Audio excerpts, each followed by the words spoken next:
Hey, good evening, USA, Canada, worldwide, Long Island, plus the five spots of Brooklyn, Bronx, Manhattan, Staten Island, Queens. This is your man G Money Stacks, aka the Gregonator, creator, YouTuber, host with the most, misunderstood lonely nomad, unstoppable independent podcaster, and rookie podcaster of Queens, New York. And you're rocking with the 185th episode of Off the Meat Rack Change New York podcast, live and direct from StreamYard, alongside with YouTube and the Instagram live feed. Next to me, make sure you turn on your notifications so you don't miss a beat on the details on each episode that's going to be dropping. And Mondays, Wednesdays, and Fridays is when the episodes are going to be dropping. So so without further ado, if you are new to the YouTube channel universe and you miss any new and previous episodes whatsoever, don't worry, I got you back. And go ahead and grab that subscribe button for me on the YouTube channel page of G Money Stacks 555, where you see the New York podcast episodes on there. And be sure to tap that noni bell so you can be reminded when the show goes in the air via live stream, alongside with the time of the recording of the live stream. Leave a like and a comment along with the episodes. And of course, be sure to stay tuned for more video content, upcoming episodes and previous episodes. And of course, be sure to take into account to listen, stream, and watch these episodes and catch up on all the episodes in case you missed any of them. Everything is all there, so you don't have to really worry too much about that. So there you have it right there. Now, I'm going to cut to the chase with the New York Mass Transit Files. So here we go, right here, man.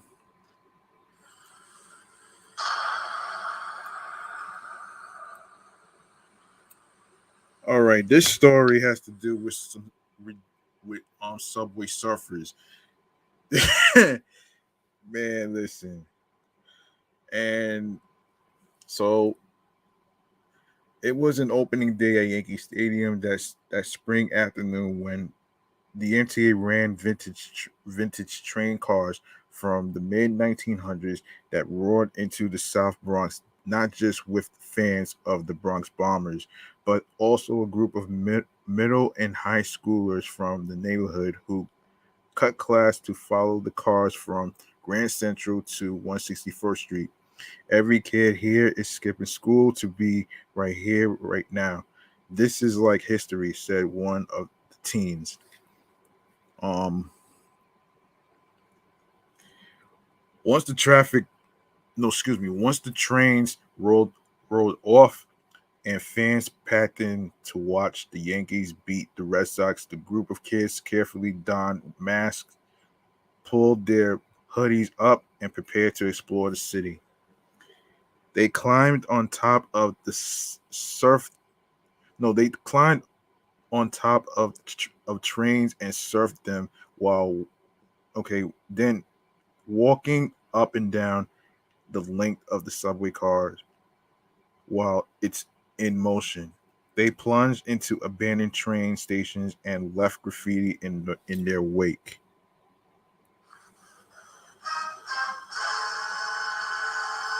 They are part of a growing trend of teenagers subway surfing and posting the videos to social media, particularly TikTok.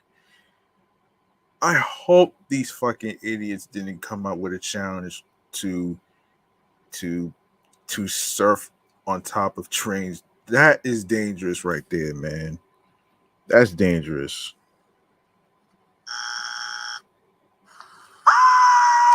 That's dangerous right there, man. Since 2020, The MTA has logged a disturbing 440% spike in reported subway surfing incidents. In the first 7 months of this year, there were 627 incidents compared to 116 in 2020. Wow. Wow. That's what happens when you do dangerous acts. You end up getting hurt.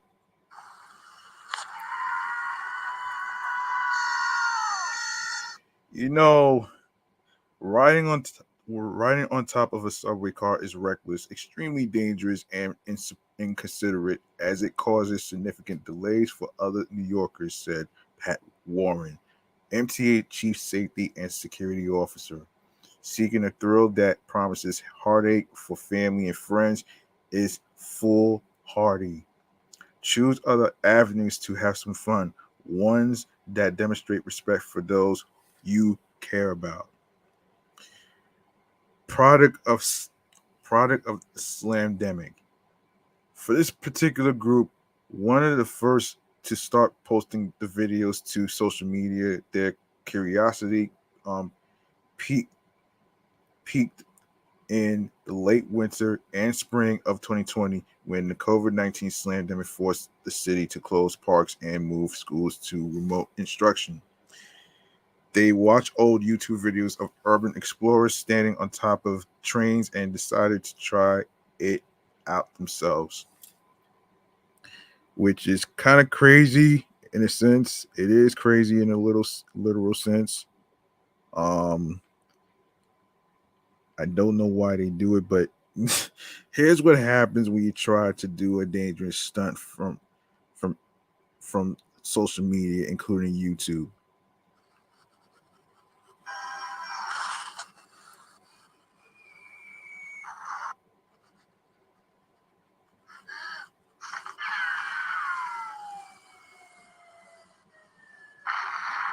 And it goes to show, folks, do not try any of these stunts at home, all right? Or any other train stations that you actually mess around with. Do not try this at home. Do not try this at any railway or any dangerous areas. Do not do it. You know what I'm saying? That has to be the most ridiculous shit that I've ever seen. Um, so video video surface of their feet hanging off zipping 4 trains or vaping electronic cigarettes on top of barreling number sevens in the rain. They exchanged comments on TikTok and Instagram with their friends. The response was immediate. We were going viral. We posted, start to get 10,000 views, maybe more.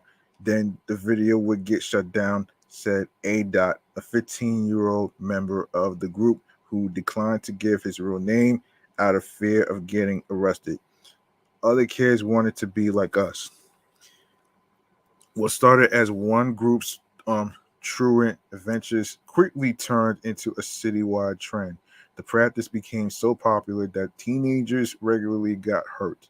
In August, a 15-year-old's arm was severed after he fell off an R train passing through the 74th Street, Roosevelt Avenue, Jackson Heights station in Queens, which I talked about episodes ago.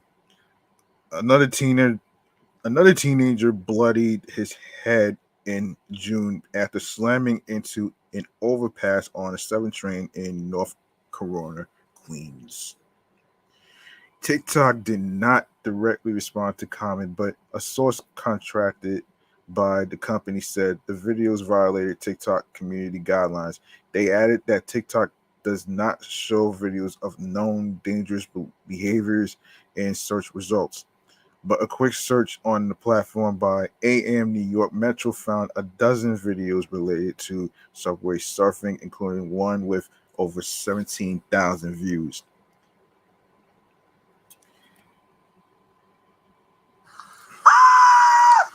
The source couldn't mention how many videos had been uploaded over the year, only that there were less than 10 videos per day over the past 2 weeks on the subject. It's the result of kids not having to go to school or do anything for 2 years, said Jim, a city employee who mentors the group of kids at a community center in the South Bronx. The employee did not give his full name because the city would not let him speak freely about the kids, who he has known for a few years. He chalked up their devilish behavior to a lack of activities outside the classroom. What the city needs to do is provide outlets for people. These kids have nothing, said Jim. New York is the finance capital of the country, finance capital of the earth. And what do you have for kids to do? A bunch of rundown old shit from 1973. Crime went up in the neighborhood, and Jim was grateful the kids were not responding to their environment with violence or by joining gangs. They shouldn't be riding on top of the trains, but it's not like they got a whole bunch else, he said. I see a lot of bad kids coming in. It is saying something that they aren't out there actually hurting people, doing real grimy kid stuff. There are some real badass kids out there. It's a fine line, he added. Yeah. Um Growing up inside the Bronx's 44th precinct, which has one of the highest crime rates in the city. The teens said riding on trains was an outlet from their bleak day to day. I got a lot of friends that are joining gangs right now. I don't want to do that because everybody is dying young in New York, in the Bronx, said A. Dot. People drop out of school and are like, "Oh, I regret dropping out of school." We aren't like that. We go to school and are trying to go to college. One member of the group, Sans, age 17, is applying to undergraduate programs in computer science. He says he has a good shot at getting into an Ivy League school. I do this to get out, have fun, and see the city, he said. I still want to get my diploma. Since the trend took hold of New York, the teenagers from the Bronx largely stopped surfing trains, though they still spend the most of their time exploring the city. We never thought it'd get like this, said A. Dot. We honestly haven't surfed in weeks. It's not that fun anymore now that everyone is doing it. In a recent social media post, A. Dot told other teenagers to stop subway surfing or risk getting seriously injured. Kids who urban explore, it's usually born out of trauma, said Gregory Berg, a professional photographer who got his start by photographing graffiti artists and skyscrapers in the tri-state area.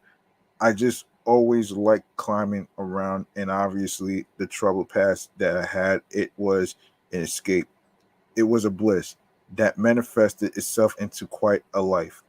In 2014, Berg quit his job and began selling the images he made while exploring abandoned parts of New York or the tops of skyscrapers.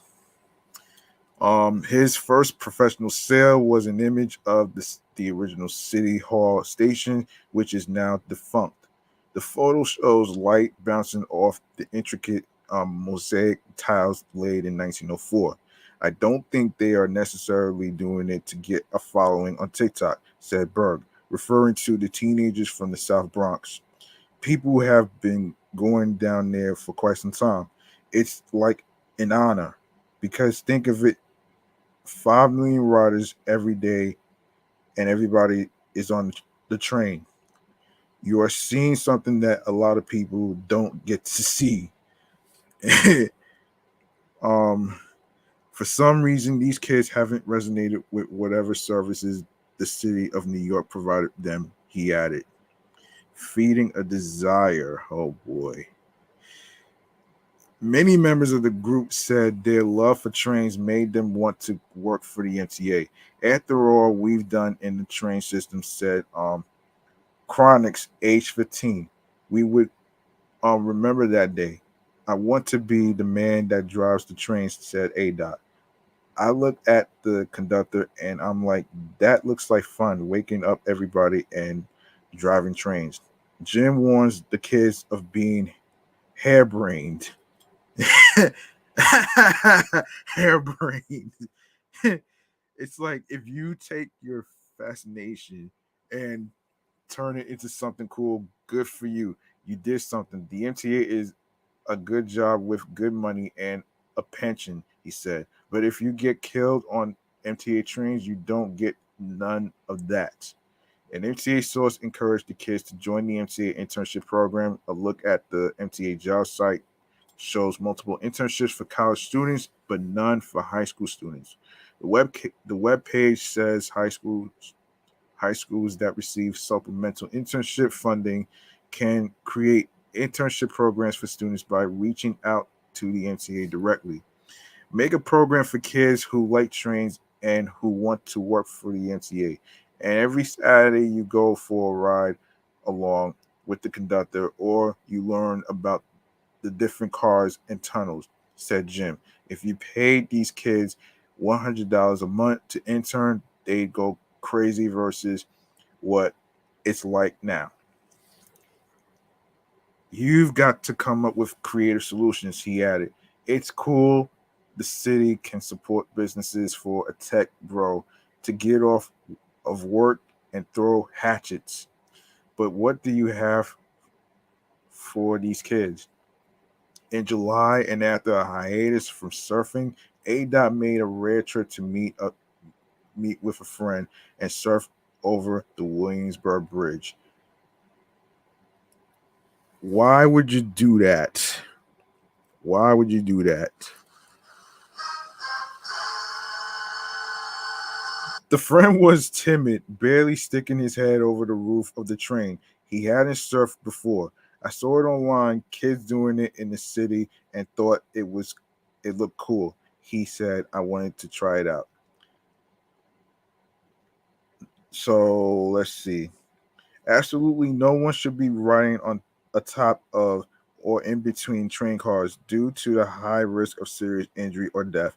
This story aims not to glorify, but rather to expose the dangerous phenomenon of subway surfing in the hope that all who read it will understand the horrific danger to themselves or their loved ones. We also hope parents and community leaders communicate with their children the importance of avoiding subway surfing and perhaps offer greater outreach to programs that provide safer ways to explore and enjoy the city's subway system. Yep. Yep. I think that's a good lesson right there, man. You know what I'm saying? If you want to explore the city so badly, whether it's in the Bronx, whether it's in Manhattan, Queens, wherever, do it the safe way, man. You know what I'm saying? You don't need to be doing this shit for likes on TikTok and all that other shit. Like that to me is just crazy to me, man. Like seriously, can we not have any more people doing this shit? Like that's crazy. And speaking of crazy and other trains and news, the Metropolitan Transportation Authority consolidated three of its smartphone apps into one for riders to buy tickets and check schedules on its two commuter railroads. The new train time app rolled out Wednesday Long Island lets Long Island Railroad and Metro North Railroad passengers purchase tickets and plan trips all in one place, said the head of both suburban transit services. This is truly a groundbreaking step forward for us, MTA's Kathy Rinaldi said during a press conference at Grand Central Terminal on August 17th. The LIRR and Metro North previously had separate apps to check their schedules, and riders had to download a third app, eTix, to purchase tickets for either. Instead of needing two apps to ride or three of you using both railroads. Now you need only one, Rinaldi said. Train time replaces e-ticks, and its account holders will have their info transferred to the new app. Riders can also use the freshly released tool without having to create an account or put in credit card information, and they can pay with Apple Pay right away with with Google Pay later this year, according to MTA officials. The app allows track and train progress down to the train car after the MTA deployed thousands of GPS sensors to its entire LIRR and Metro North fleet. There's no more mysteries. You can see where your trains are in real time, how crowded each cars are, and buy a ticket with just one simple click, said the agency's acting chief customer office, Shanifa Riera.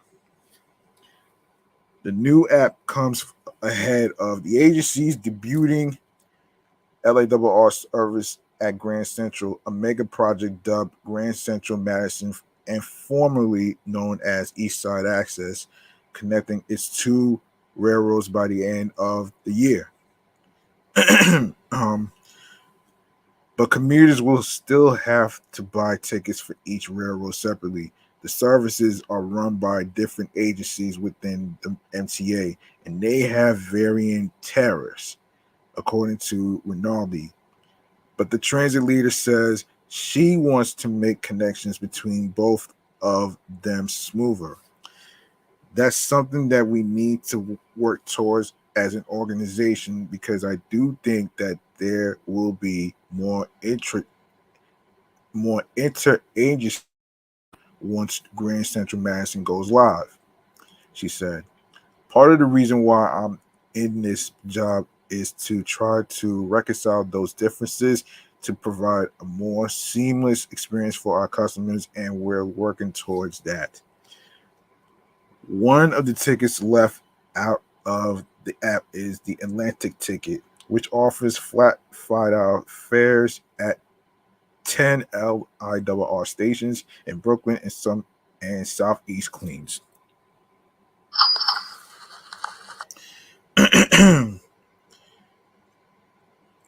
Other discounts are in the app, such as the similar city ticket, which provides $5 flat fares for all New York City stations on both railroads, but only during off-peak hours.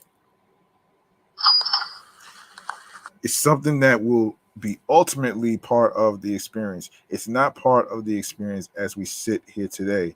That's really all there is to it, said Rinaldi said when asked about Atlanta ticket.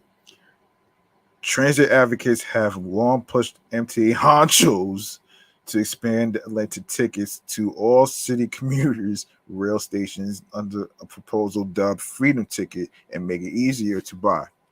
Unlike City Ticket, the Atlanta ticket also offers a weekly ticket for trips between those 10 stops and a 7-day unlimited Metro card for $60.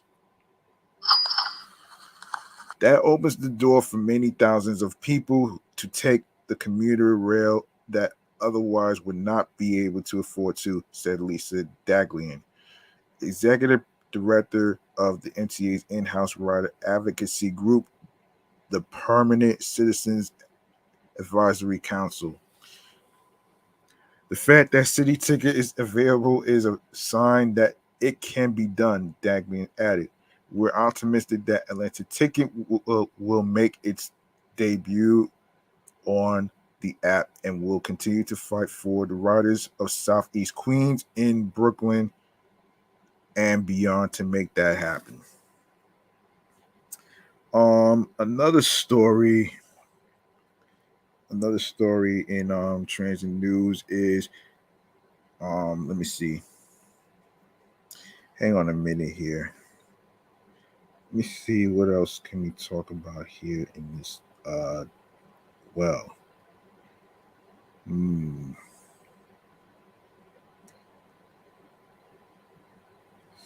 Subway suffers. Oh yeah. Oh yeah, hold on. I forgot. The overflow. Hold on. So, in other transit news, we have a flood of water. Okay, so the overnight storm soaked the New York City subways early Tuesday morning, causing service suspensions on half a dozen lines in Brooklyn.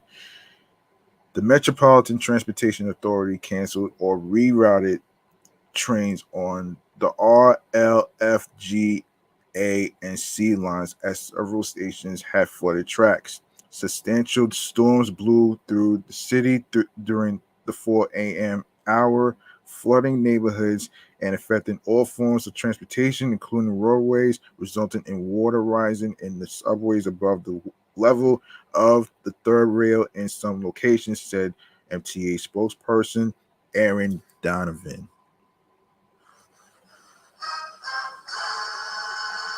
The heavy water, no, excuse me, the heavy weather dropped nearly 2.3 inches of rain near LaGuardia Airport, while other parts of the city were spared in comparison, with a mere zero point zero 0.01 inches at JFK Airport and under zero point 0.1 inches falling on Central Park, according to the National Weather Service. Highways around Kings County and Queens also pulled during the downpour, with several lanes blocked to traffic on the morning of September 13th, according to the NYPD. New York City Transit, which runs the MTA subways, buses, and Staten Island Railway, sent out notifications on Twitter beginning just 5 a.m. about the disruptions. The first alert came at 5:09 a.m. about water on the tracks of the R line at 86th Street in Bay Ridge, causing the train to stop running between 95th Street and 36th Street in Sunset Park, Brooklyn. At 5:15 a.m., NYCT, New York City Transit, announced the suspension of the L train between Lorimer Street and Broadway Junction stations after they found water on the tracks between Lorimer Street and Jefferson Street stations in Bushwick, which is in Brooklyn. Less than 10 minutes later, transit officials told riders via social media that water on the tracks at 7th Avenue on the F and G lines in Park Slope would cause F trains to be rerouted onto the D line toward Manhattan, and a complete suspension of the crosstown G train. Shortly after NYC Transit began working on water at the Utica Avenue station on the A and the C lines in Bedford Stuyvesant, causing both trains to be rerouted. Service resumed F and G lines at 5:32 a.m. on the A and C line at 6:32 a.m. on the R line at 7:30 a.m. and the L at 7:37 a.m. according to Donovan. End quote. New York City Transit was able to expeditiously resume normal subway service on the 6 lines that were affected beginning at 5:32 a.m. because response teams that included key storm fighting personnel using pump trains, and other resources had been pre-positioned in anticipation of the storms and were immediately dispatched to all affected lines, the agency reps said. On the roads, there was flooding on several highways, including on the Belt Parkway at 92nd Street and along the Brooklyn Queens Expressway near the Brooklyn Bridge and at Queens Boulevard, according to NYPD's Transportation Bureau. The Long Island Expressway also got waterlogged near the Grand Central Parkway at 60th Avenue and near the Van Wyck Expressway, as did the Clearview Expressway near Northern Boulevard and the LIE. Okay, let's see. All right, what else can we talk? Let me see. Let me see something here. Um,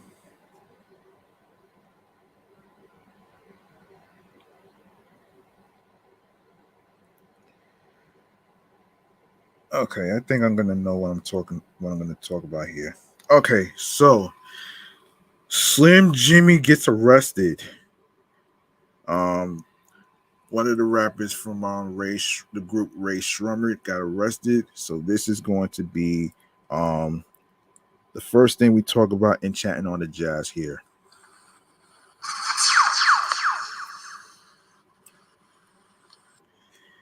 Yes, Slim Jimmy.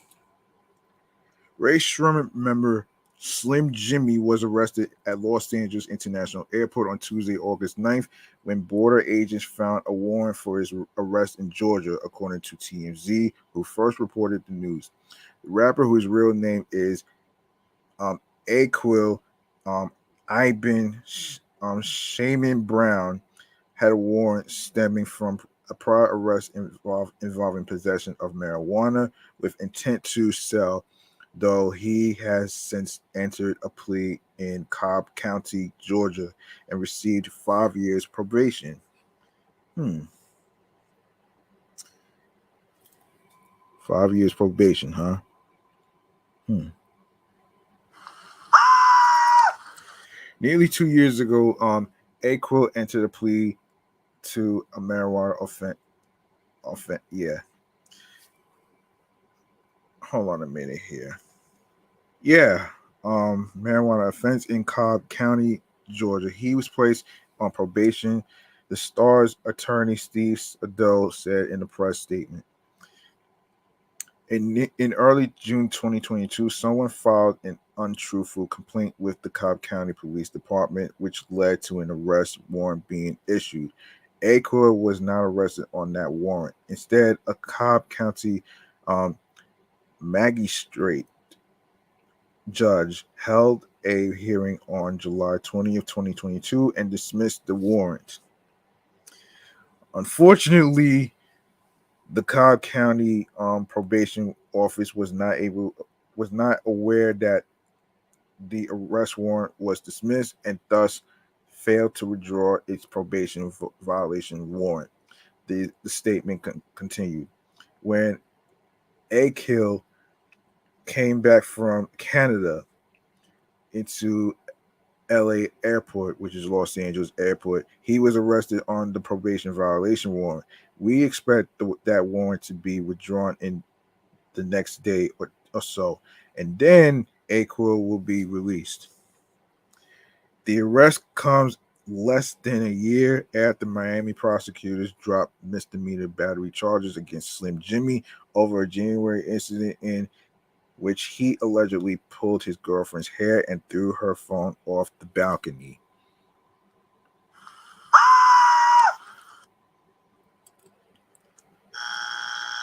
Yeah.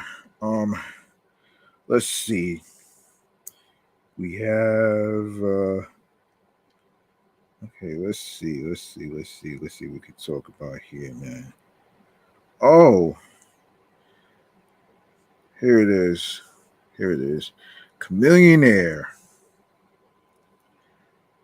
Yes, Chamillionaire has returned with a remix of his 2005 multi-platinum hit "Ridin," featuring Crazy Bone, which appeared in a new ad spot for CarMax. 20 years after the original drop, the track hasn't lost its initial appeal. The hook is unforgettable. Um, Cam's rhymes are on point, and it's clear he's still having fun with it. During a recent interview with Hip Hop DX, Chamillionaire revealed Universal Records was hesitant to release "Ridin" as a single, but to the label's surprise, it was a smash and wound up being certified 4 times platinum by the Recording Industry Association of America in May 2007.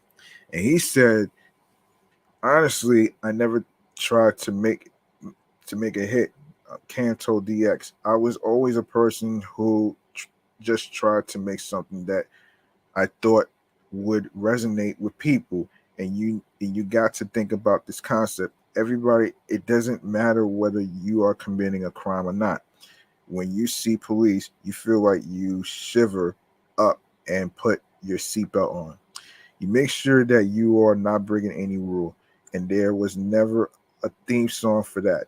I used to feel that feeling all the time, coming from where I come from. And because when you are young and coming up in the urban area, sometimes you are going to have interactions with police. Chamillionaire decided he was going to fix that and recruited one of his favorite artists, Crazy Bone of Bone Thugs and Harmony, for the track. And he stated, I was just like, man, I'm going to make a song for this feeling. He continued. And then I put Crazy Bone on it because he was a real star to me. I grew up on his music and he killed it. But the record label didn't even like that song. They didn't even want that song to be a single. It's because at the time singles cost too much. My first single cost me like $150,000 for the beat, and they wanted me to go spend $250,000 on a Timberland beat, and I wouldn't do it.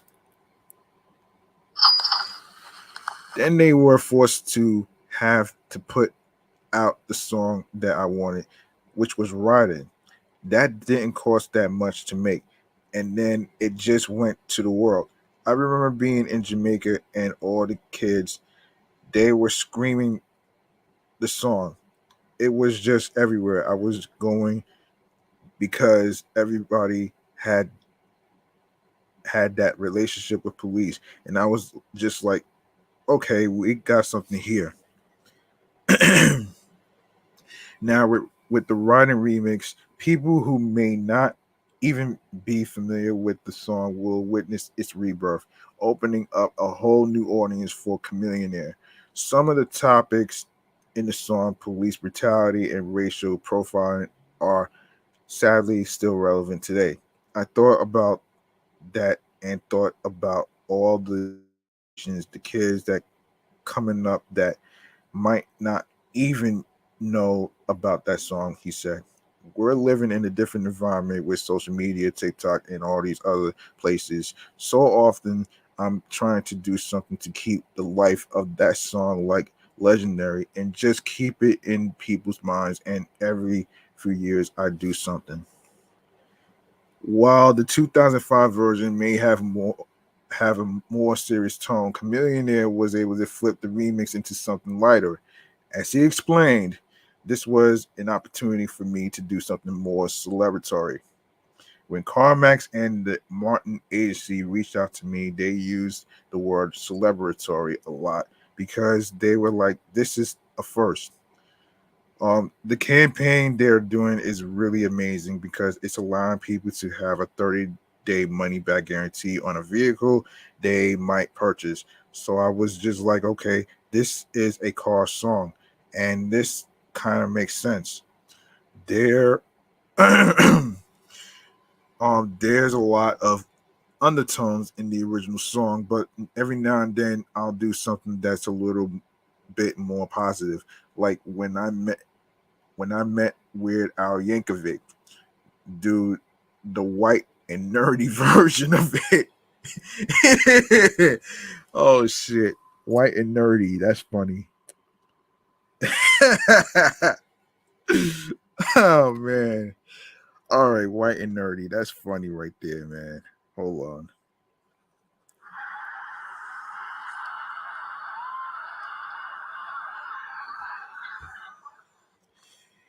Yeah, white and nerdy version of it. It brings people back to that original record. Like fellow rappers Ice T, Snoop Dogg, Fat Joe, Big Boy, and Bow Wow, Chamillionaire understands the significance of landing an endorsement deal. After all, hip hop wasn't always welcome.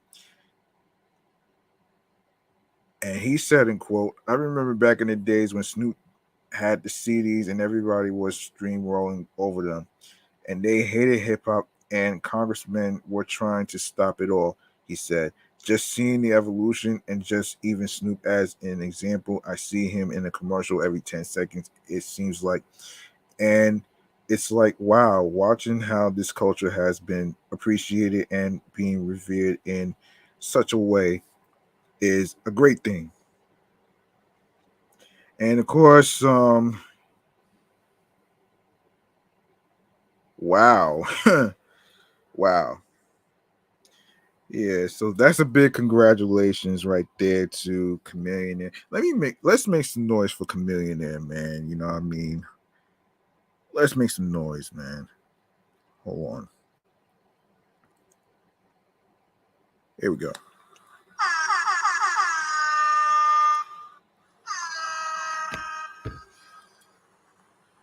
Up next. Up next, we have Jadakiss. Yes, Jadakiss has resurrected the paper towel headband he wore in the early 2000s to celebrate the anniversary of his debut album Kiss the Game Goodbye. The Yonkers native posted a video on Instagram on Monday, August 7th, showing him making a headband from a long strip of paper towels while sat on a milk crate. Kiss also posted a video of him rocking the neatly folded makeshift headband. That's interesting.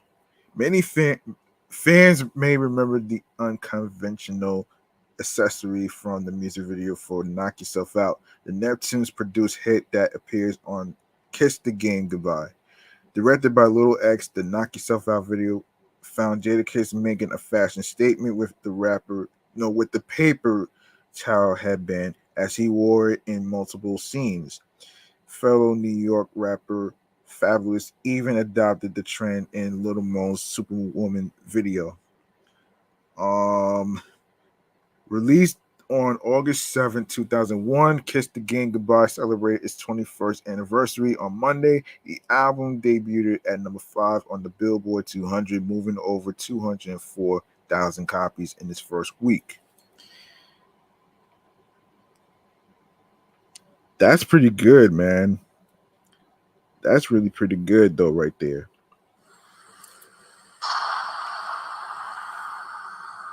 It kicked off an immersive solo career for the Lox MC, who went on to release another 4 studio albums, in addition to a bevy of fan favorite mixtapes.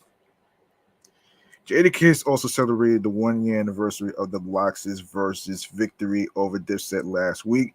In a recent interview with Complex, he revealed he renegotiated with Def Jam contract following his MVP-worthy performance during the battle.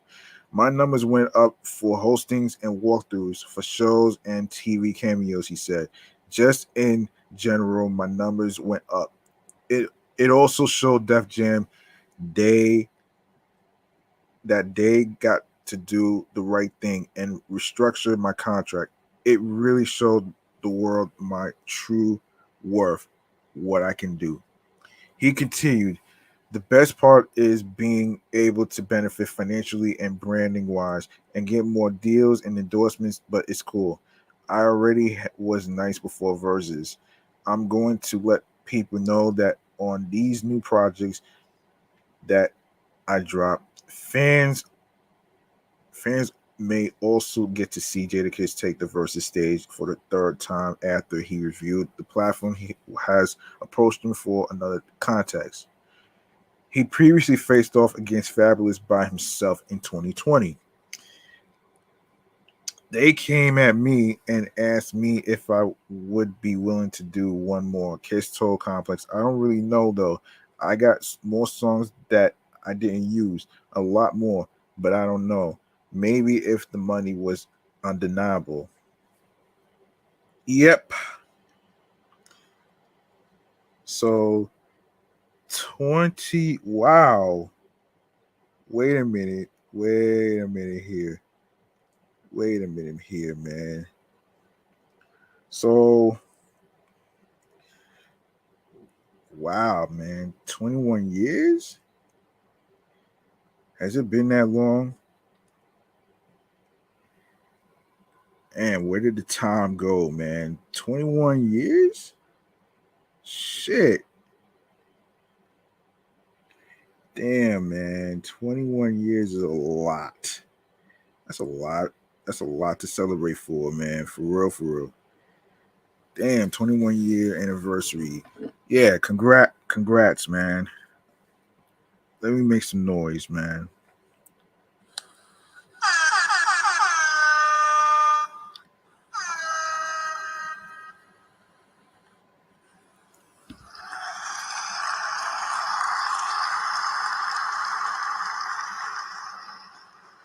All right, up next is Benny the Butcher and DJ Premier. Benny the Butcher and DJ Premier have linked up for a new single called Times is Rough. Check out the track's action-packed video below. Set to land on long live DJ Shay, the Black Soprano.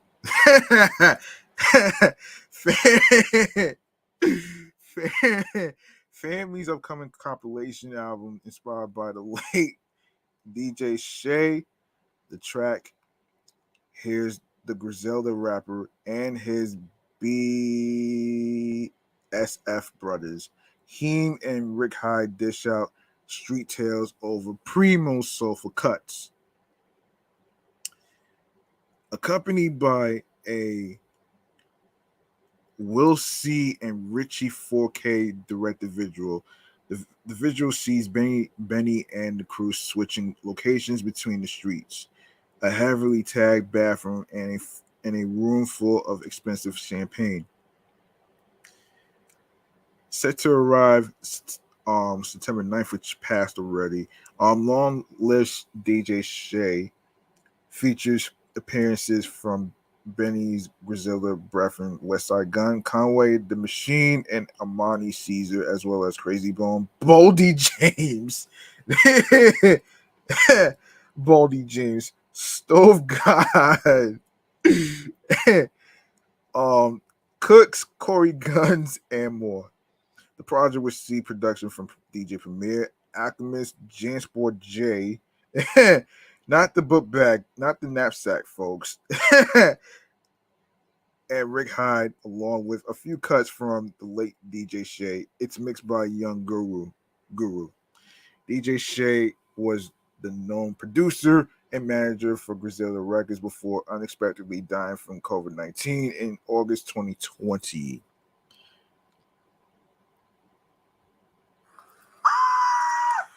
He worked with the collective for a decade and was a respected figure in Buffalo hip hop. End quote. We put so much into this knowing he is watching down on us. And I know this is gonna wake everyone up, Benny said of Shay in a statement. BSF is the biggest. I promise you we them ones. The album is top notch from production to the rhymes, and it's entirely mixed by the legendary Young Guru. So I know it's gonna pop out your speakers right away, the right way. While Benny dropped of Tanner Talk 4 in March, DJ Premier was recently chosen by Mass Appeal to craft a 5-track tape called Hip Hop 50 Volume 1 ahead of Hip Hop's 50th anniversary in 2023. I remember when I came outside in New York, I was about 11. They had some B-boys breaking for money with a guitar case open. Premier recalled in a chat with Fader. They were popping and locking, had the matching outfits and the big boombox with the stickers all over it, and was amazed. He continued, one guy had a turntable. It wasn't a 1200 yet, just a belt drive, the Technics. And I'm like, yo, how is he making the record do that and it's not scratching the record up. I didn't know it was called scratching yet. I was like, man, this is where I'm coming. All right, so up next, so Chris Brown. All right, so Chris Brown has roasted Childish Gambino, aka Donald Glover, for the outfit he chose to wear at Beyonce's secret Renaissance party over the weekend. Not long after, the Instagram account Fit Ain't Nothing shared a photo of the Atlanta creator rocking what looks like a sheer white leotard with his chest and belly button exposed at the New York City event on Friday, August 5th. Brown couldn't help himself from commenting, "This is Childish Gambino."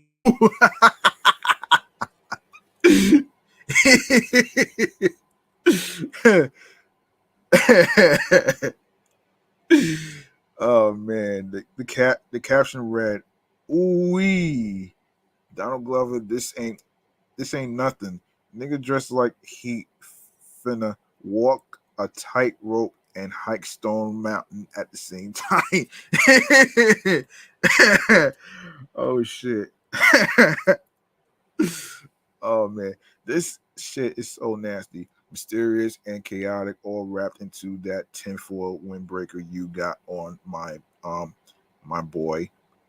It continued, "I don't give a damn if this is America. You look like you go hang gliding to pretty little thing for a side mission, Nan." Brown replied in the comment section, "I can hear the tambourines when he walked." The famous faces came out in droves for Beyonce's soiree at the Times Square Edition Hotel over the weekend, dubbed Club Renaissance. The event adhered to a Studio 54 theme and was attended by a bevy of guests like such as Leonardo DiCaprio, Kendrick Lamar, Janelle Monáe, and Yara Shahidi from Grownish. Jay-Z joined Beyonce at the event, but so far there are no photos of the couple. Beyonce has plenty to celebrate these days. Renaissance debuted at number 1 on the Billboard 200 with over 332,000 total album equivalent units sold in its opening week. It marks the first album released by a woman in 2022 to land at the top. The last woman at number 1 was Adele with 30, which ruled for its first 6 weeks on the list from December 2021 to January 2022. Renaissance serves as Beyonce's 7th solo studio album and first since 2016's Lemonade. In between solo records, she and Jay-Z dropped the Carter's Everything Is Love in 2018, Homecoming, the live album in 2019, and led the soundtrack to The Lion King, The Gift that same year. Okay. Wait a minute here.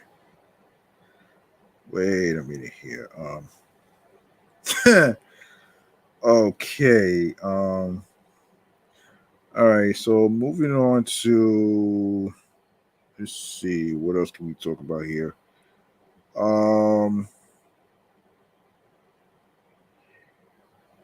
Yeah. Wait.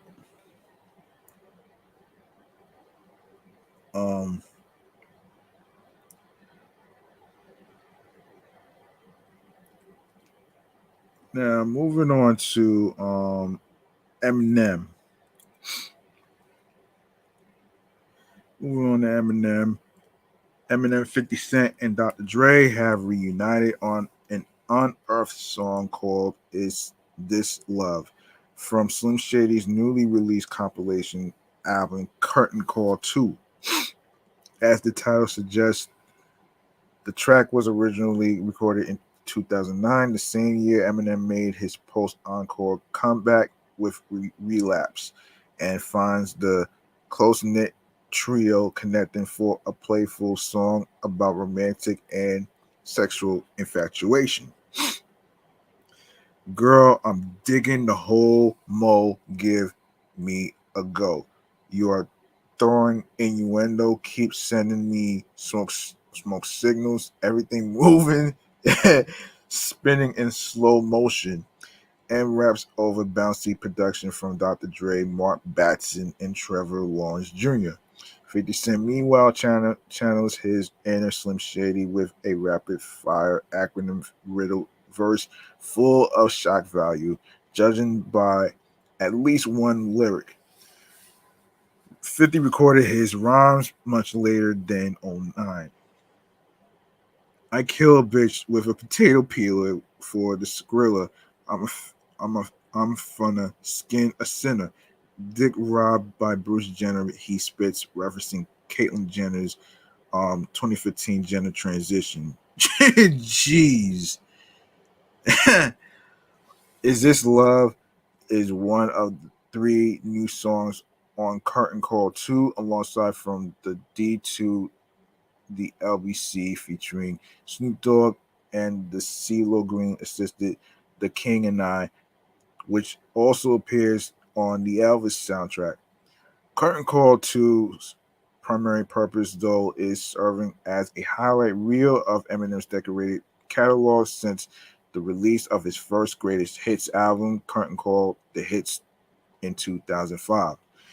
Spanning studio albums, collaborative projects, movie soundtracks, and guest appearances, the double disc effort includes fan favorites such as Rap God, Not Afraid, and The Monster, cameos from A-listers like Lil Wayne, Rihanna, and Beyonce are littered throughout. If its predecessor is anything to go by, Curtain Call 2 is likely to make a big dent on the Billboard charts, featuring early career anthems like My Name Is Stan and Lose Yourself. Curtain Call topped the Billboard 200 after selling 441,000 copies in just 2 days. The album was certified diamond by the Recording Industry Association of America in March, signifying at least 10 million sales in the US. It's Eminem's third album to reach the milestone after 2000's The Marshall Matters LP in 2002, The Eminem Show. Accompanying the release of Curtain Call 2 is an arcade theme merch bundle featuring t-shirts, CD box sets, cassette tapes, and autographed orange vinyl. The collection is available on Eminem's website. A Curtain Call 2 podcast hosted by M's longtime manager Paul Rosenberg also debuted on his Sirius XM channel Shade 45 earlier this week. The 7-part series gives a look inside the making of the albums from the last 15 years of Eminem's career, with appearances from the likes of Royce the 5'9", Skylar Grey, and the Detroit rap icon himself. All right, up next, hang on a second.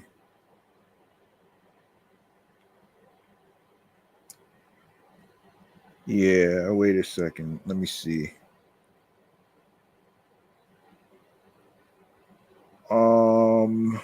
What else? What else can we talk about? Wait a minute here. There's 2 more I need to talk about here. Let me make sure. Okay, good. Let me see. Let me see. Oh yeah.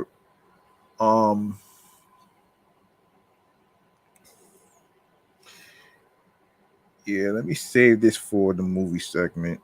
Let me save that. Let's see. All right.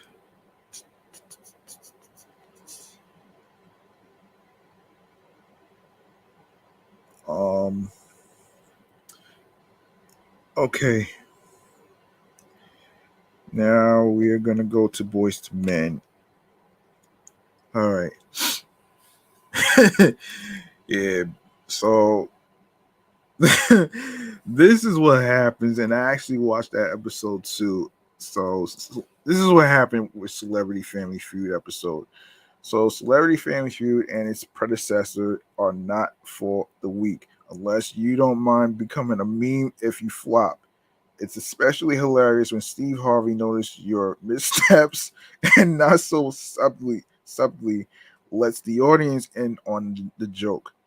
During a recent episode, Boyz II Men's Wanya Morris and Sean Stockman unfortunately became the latest to fumble the bag. The men and the rest of their crew beat out comedian Amber Ruffin. Amber Ruffin, not to be confused with David Ruffin. in the initial showdown. But when it came time to conquer the fast money round, where two contestants have to score 200 points and answer the same five questions to win $20,000, Morris and Stockman blew it big time. Oh man. Morris was the first up to bat and was doing exceedingly well until asked to name a month with only five letters. Only five letters. Only five letters. Only five letters. Only five letters. He answered with July. Despite the questionable response, he scored 130 points for his team. As Stockman stepped up in an effort to claim the remaining 70 points, Morris yelled an encouraging message. "You are smarter than me, Sean." Things were going well until he was asked the same final question. Stockman's response, August. As the audience began laughing, the crooner realized the crooner realized that his mistake. Harvey could only shake his head in disbelief as Morris yelled, "He's not smarter than me, Steve." Yeah, all right. By the time the men got to the end of the road, they were ultimately 9 points short of their goal. Of course, you can watch the hilarious reaction to one of the celebrity feud's most epic fails above. Oh man.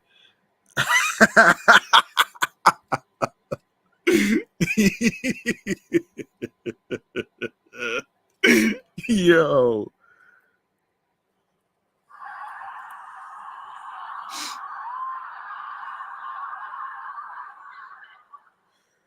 Oh man, that right there is a little crazy right here, man. That's crazy.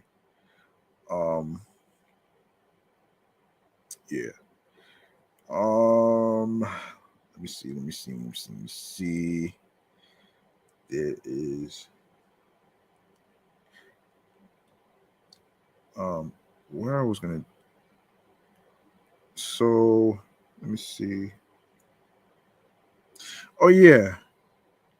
Let's talk GTA 6. Yes. According to the comic book website, a high profile new report associated with GTA 6 has detailed a number of new aspects associated with the next Grand Theft Auto game. Notably, the long awaited title has once again been said to center around a female protagonist, which is kind of different from an antagonist, folks. Hold up, let's look up what a protagonist is. Um, yeah, what is a protagonist? Okay, so a protagonist is the leading character or one of the major characters in a drama, movie, novel, or other fictional text. So a protagonist is the main character of the story. The protagonist makes key decisions that affect the plot, primarily influencing the story and propelling it forward, and is often the character who faces the most significant obstacles.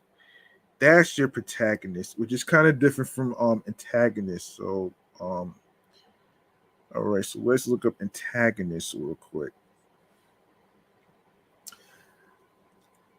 So an antagonist is a person who actively opposes or is hostile to someone or something, an adversary.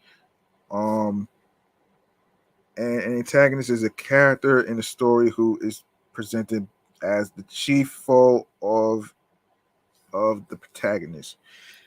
Okay, that's it. All right, so all right, got it. I got it. Um, let's see if there's any other topics I missed, man. Oh, wait, wait a minute. There's another Jadakiss story. Wait a minute. Wait a minute. Jadakiss gifted Styles P and Sheek Louch um championship rings. Let's take a look at that one right there. All right, so not mistaken. Okay, so Jadakiss has been blessed his Locks Breath and Styles P and Sheek Louch with custom-made championship rings. Jada gifted the Locks crew the rings while the trio performed at LL Cool J's Rock the Bells Festival on Sunday, August 7th, with the Kiss the Game Goodbye rapper saying he made the rings because neither MC ever gets any awards. And quote, we're going down in history as the most loyalist rap group that ever lived, Jadakiss said to a rowdy crowd. And with that being said, we don't get none of them awards. So fuck all them awards. I got my brothers, my own awards because we champions. So here's the championship rings right here. The rings were likely meant to commemorate Lox's versus victory over Dipset last year, which brought in over 5 million viewers and gave each group an unprecedented boost in streaming revenue. Streaming revenue. The Yonkers Trio performed at LL Cool J's annual festival in Queens alongside rap legends including Ice Cube, Rick Ross, Fat Joe, Lil Kim, Dipset, Scarface, and others. Aside from tearing up Rock the Bells this weekend, Benny the Butcher also took to Instagram on Saturday, August 6th, to reveal that he and Jadakiss have a project in the works. However, the Griselda Spitter said that neither he or Kiss has had enough time to hop into the studio to actually make it. Yo, me and Kiss already decided to do the tape, Benny said. This this about a year ago. There's just so much shit going on that shit would be crazy right now. With so much going on right now, Jadakiss seems to be having a real moment. In a recent interview with Complex, the 47-year-old said his resurgent popularity has even allowed him to renegotiate his contract at Def Jam. Of course, my numbers went up for hostings and walkthroughs for shows and TV cameos, he said. In general, my numbers went up. It also showed Def Jam that they got right to do the right thing and restructure my contract. It really showed the world my true worth, what I can do. Um, and I think I did this already. I think I did this one already. Yeah, I think I did this one already. Yeah, I did. No, I didn't do this one. No, I didn't do this story. Sorry. I didn't do this one. Yeah. Yeah, he continued. The best part is being able to benefit financially and branding wise and get more deals and endorsements, but it's cool. I already was nice before verses. I'm going to let people know that on these new projects that I drop. Meanwhile, Jadakiss has resurrected the paper towel headband he wore in the early 2000s to celebrate the anniversary of his debut album, Kiss the Game Goodbye. 21 years ago, it's been crazy. Um, yeah, so that's just, yeah, so yeah, that's a big congratulations to Jadakiss, of course. So that's, yeah. Um, yeah, so, yeah. Let me see. Let me see. Now I can go into. Okay, we need to talk about Black Panther. Yeah, we need to talk about Black Panther 2, the sequel. In this segment right here, called the movie Man Cave Popcorn segment. So let's get into it right about now.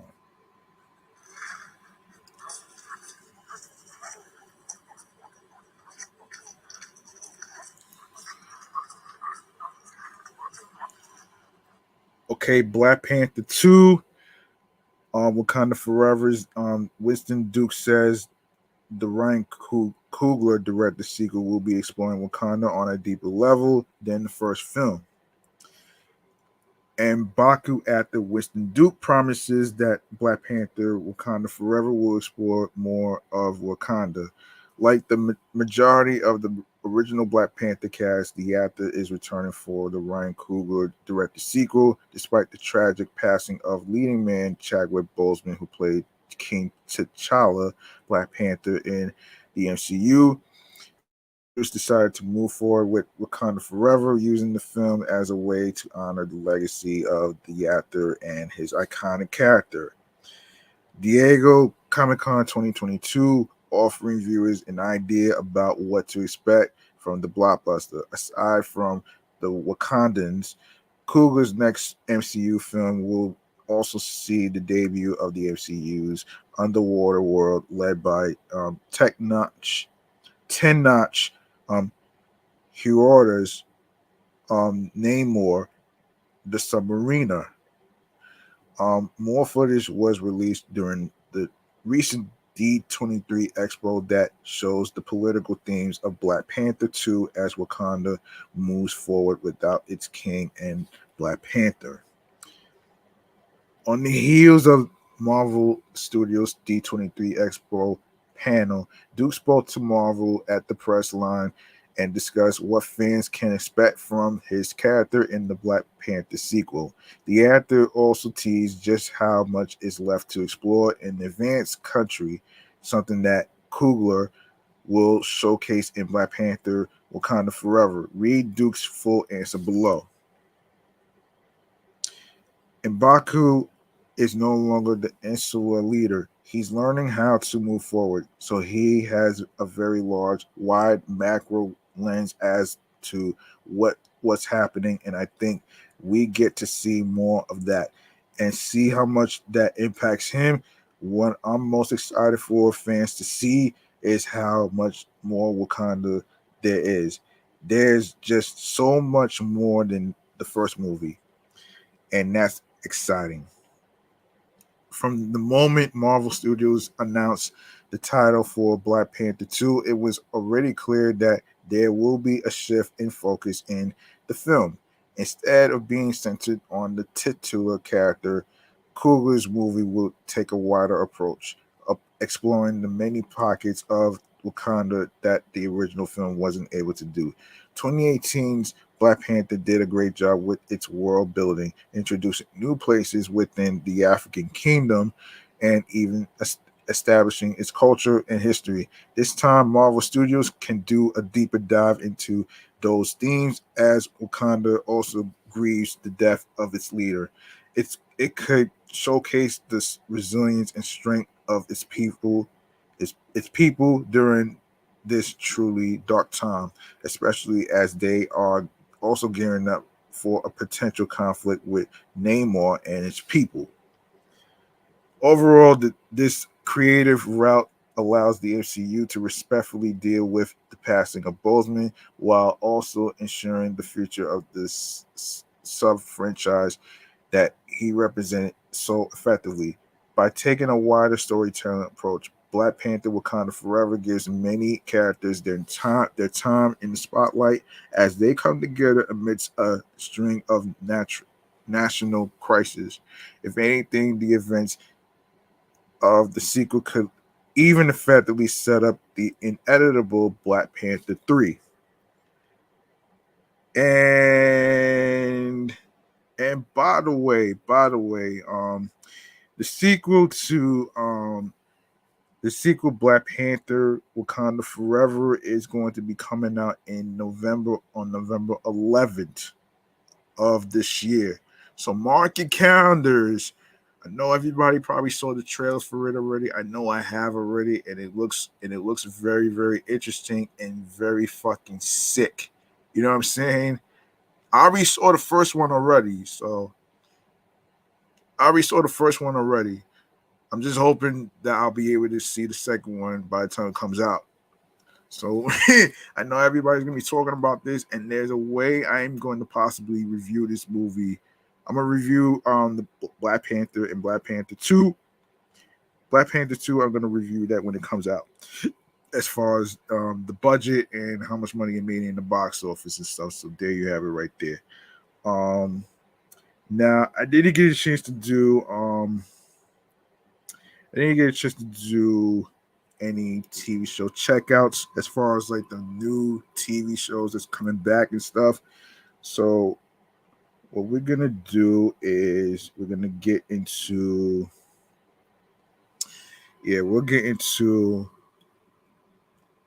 let's get into a little thing that I like to call TV show checkouts, man. And this one is going to be a little different because it's involving not only new TV shows, but also the current TV shows that got renewed. So here we go. Right here. TV show checkouts.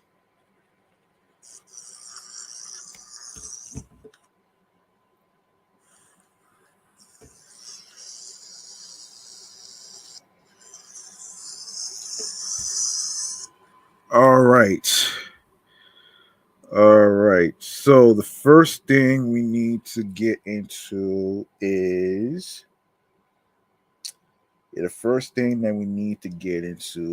this. Stargirl. Which already came out on August the 30th or the 31st, something like that. Anyway, yeah, August 31st. The CW has released the official synopsis for the season 3 premiere of DC Stargirl. The episode Frenemies Chapter 1, The Murder, will air on Wednesday, August 31st. A trailer for the upcoming season was released last month, giving fans their best look to date at the upcoming challenges and changes in Blue Valley. Nebraska will face since defeating Eclipso. For Courtney Whitmore, Stargirl, Brett Basinger, that means dealing with the return of Sylvester Pemberton, Starman, Joel McHale, as well as having to coexist with some of the villains from the Injustice Society, though they aren't exactly operating as villains as they once were. You can check out the synopsis for yourself below. Okay, so Starman is back. Hang on a minute here. So Starman is back. Starman, played by Joel McHale, back from the dead, and her former supervillain enemies vowing to reform. Courtney Brett Basinger is hopeful that there will finally be peace in Blue Valley. But when the gambler, played by Eric Goins, arrives to town looking to make his own amends. The team find themselves at odds over whether he can be trusted.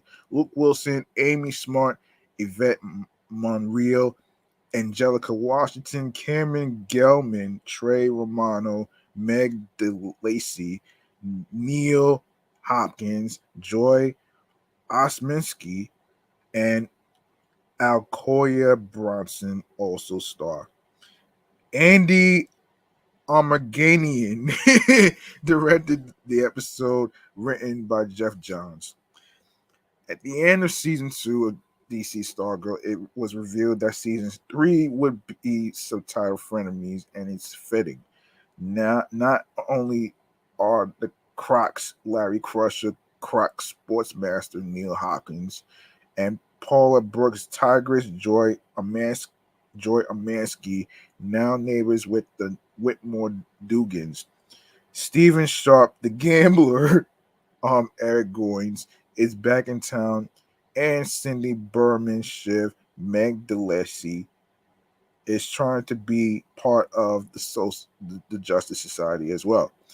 Something that isn't sitting well with Yolanda Montez Wildcat, Yvette Monreal.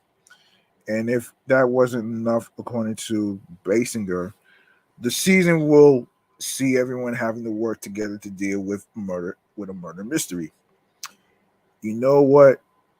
I'm gonna just say it. She told TV Line earlier this year, murder mystery, and how evil and good are going to live in a town together and figure out who the murderer is.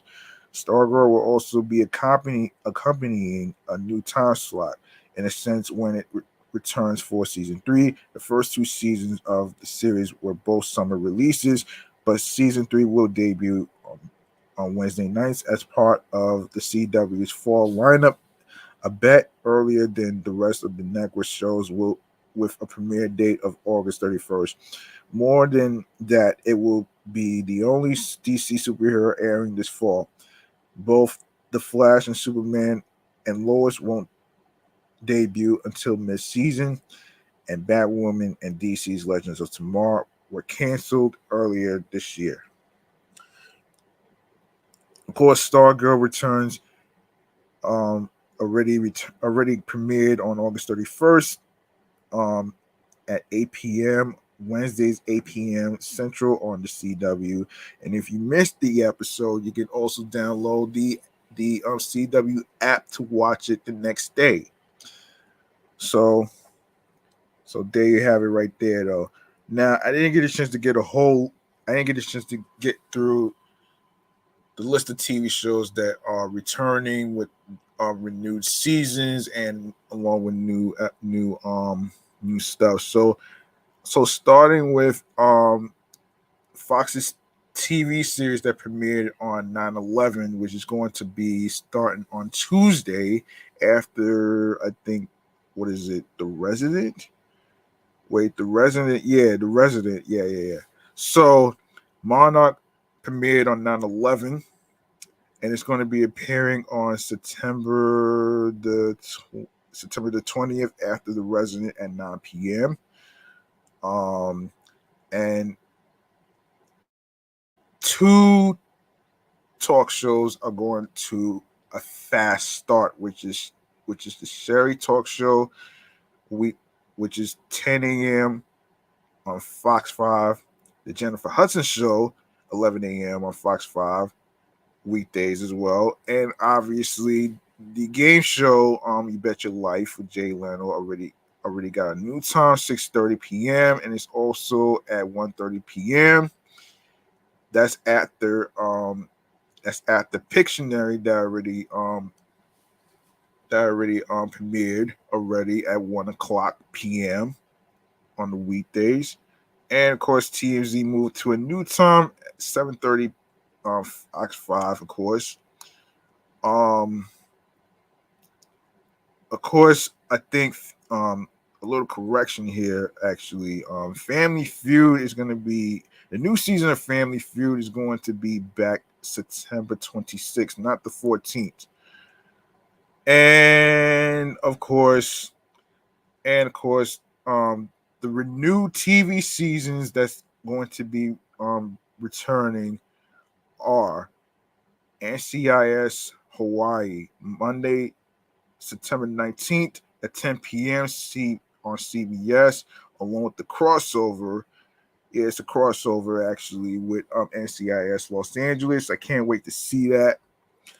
Along with 911, which is returning on Monday, September 19th at 8 p.m. on Fox 5, following The Cleaning Lady, 9 p.m. the same day after 911. The Resident returns with its fourth season Tuesday, September 20th at 8 p.m. Of course, Monarch, Tuesday, 9 p.m. on Fox 5. The Masked Singer, Wednesday, September 21st, 8 p.m. Fox 5. Chicago Med, Wednesday, September 21st, 8 p.m. NBC. Chicago Fire returns the same day as Chicago Med, September 21st, 9 p.m. Same time slot. Chicago PD, also the same day, September 21st, 10 p.m. on NBC. Abbott Elementary also returns the same day, 9 p.m. on ABC, September 21st.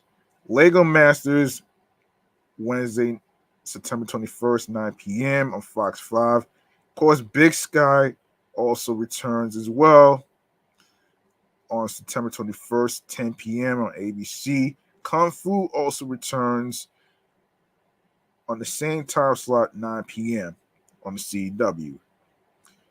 Celebrity Jeopardy, like I said before, September 25th, 8 p.m. on ABC. Celebrity Wheel of Fortune, September 25th, 9 p.m. The Rookie, Season 5, one of my favorite TV shows, is returning on Sunday, September 25th, 10 p.m. The Simpsons, Sunday, September 25th, 8 p.m. on Fox 5. The Great North, Sunday, September 25th, 8:30 p.m., Fox 5. Bob's Burgers, Sunday, September 25th, 9 p.m. on Fox 5 as well. And, of course, Family Guy, Sunday, September 25th, 9:30 p.m. on Fox 5. Now, the new TV show, which is a spinoff to The Rookie, is The Rookie Feds. And, what is it? Rookie Feds, September 25th, 9 p.m. The Equalizer is going to be returning on October the 2nd. Walker, Thursday, October 6th, 8 p.m. CW. Walker Independence, the spinoff, Thursday, October 6th, 9 p.m. CW. Station 19, October 6th, 8 p.m. on ABC. Hang on a second. Let me get that. Let me get it. Let me make sure I get this right. Though. Hold on. And wait a minute here. I know I'm missing something. And what is it? Walker? Yeah, I did say that. Actually. Station 19 returns October 6th, 8 p.m. I forgot to add what is it? I forgot to add one of my favorite cop shows that's returning is SWAT, which is going to be returning Friday, October 7th. Yeah, October 7th, 8 p.m. on CBS. And also two of two of my favorite TV shows on the CW that's also returning.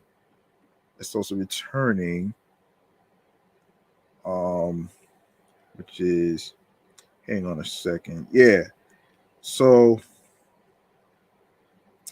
yeah, All American is returning October the 10th.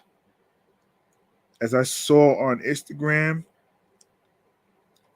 which is October the 10th, which is Monday, October 10th, along with the spin-off All American Homecoming season 2. Season 2, 9 p.m. 9 p.m. on the CW. So there you have it right there. There you have it right there. So I want y'all to mark your calendars for all these TV shows that I just mentioned. All right. Yeah. So don't forget all these TV shows, including The Simpsons and animation domination cartoons, of course, obviously the new shows and all that other stuff. So mark your calendar dates and get ready. So there you have it with the upcoming TV shows, the renewed TV shows. I'm actually glad I actually got a chance to actually get that out the way. So there you have it right there, folks. There you have it. So, things to do for the weekend. Hang on a minute here. First, let's do eat and wait a second. No. Hold on. Wait. Hold on. Yeah, eat and drink. Let me see. Still. So, okay. This is the third part in AM New York Metro series, still racing to deliver a follow-up to our 5-part series exploring the proliferation of quick commerce grocery services in New York City. And still racing to deliver, we catch up with the industry, which has changed rapidly in the last 10 months, and how it has impacted the city, local businesses, and more.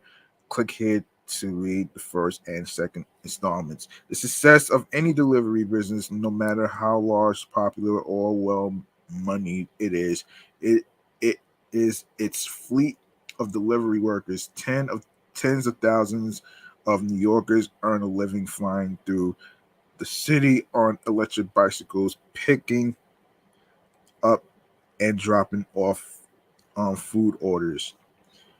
Quick commerce delivery apps promised they would treat their delivery workers differently up until they arrived on the scene. Most delivery workers were contractors or gig workers.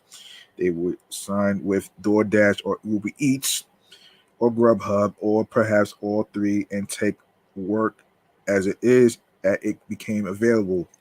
There was no official hiring process or set schedule for anyone deliver Easter, and many enjoyed the flexibility and freedom.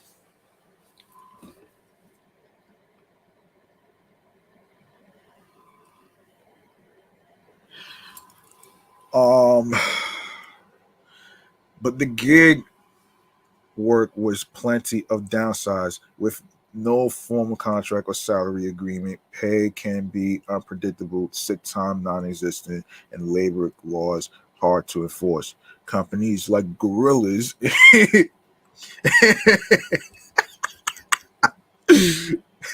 and Joker chose to hire their delivery workers as full or part-time employees, promising regular hours, a guaranteed salary, benefits, and equipment like bikes and protective clothing. It seemed like a solution to the most common delivery workers roles, but not everyone was convinced. I think that is a false promise. Um, Hild- Hildalen. Colin Hernandez, policy director at La Deliveristas Unidos, told AM New York last year, "You are part time or you are earning minimum wage. But the work they do, they should be earning even more. Just the idea that they are employees doesn't mean that they don't deal with issues of disqualification, non-transparency, tips that get stolen. Um, New apps and legal gray areas. In 2021, the New York City Council voted to pass a package of bills that expanded and enhanced protections for delivery workers, but the legislation specifically targeted gig workers, not employees, so it seemed the grocery delivery apps would be exempt from the laws when they took effect last spring. Even so, most of the apps were already ahead of the curve, offering pay at or above minimum wage, providing bikes and equipment, and guaranteeing their workers receive 100% of their tips. What the venture capitalist backed apps didn't account for was shutting down, and many of them did. Companies like Joker, 1520, and more, each boasting rapid expansion and hundreds of employees closed suddenly. Even those companies that made it through, like Gorillas, Gorillas and GTIR, have been forced to cut their workforces. According to data collected by the New York State Department of Labor, the New York no the number of people employed as couriers and messengers in New York City grew from 24,800 to 35,800 from September to December 2021. That number dropped steadily through the first half of 2022, but has remained steady at about 23,000 from April to July. Employees at quick commerce grocery apps are like not protected under local laws like the Grocery Worker Retention Act, which requires the new owners of grocery stores to retain previous employees for at least 90 days. No one, Genter included, has been immune to the market forces at play, from global inflation and economic contraction coupled with the geopolitical forces currently affecting Europe and the United States and the US. All of us in the delivery space have been faced with having to make difficult decisions this year, said Langston Duggar, U.S. head of operations at GTR. Duggar declined to say how many employees GTR laid off. All of their employees, whether they are full or part-time, are W-2 salary workers who make at least $17 per hour and are eligible for benefits after 3 months on the job, Duggar said. $17, huh?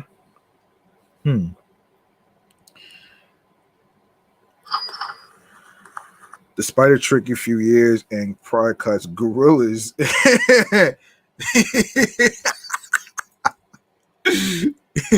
Gorillas is making a steady recovery in the city, said Alex Gabriel, head of external and government affairs at the company's U.S. branch. It operates 18 dark stores in 3 boroughs and employs over 400 delivery workers and store employees, he said.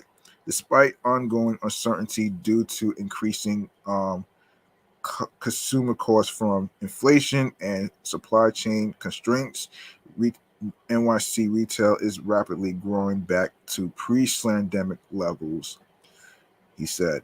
Just in the last couple of months, Gorillas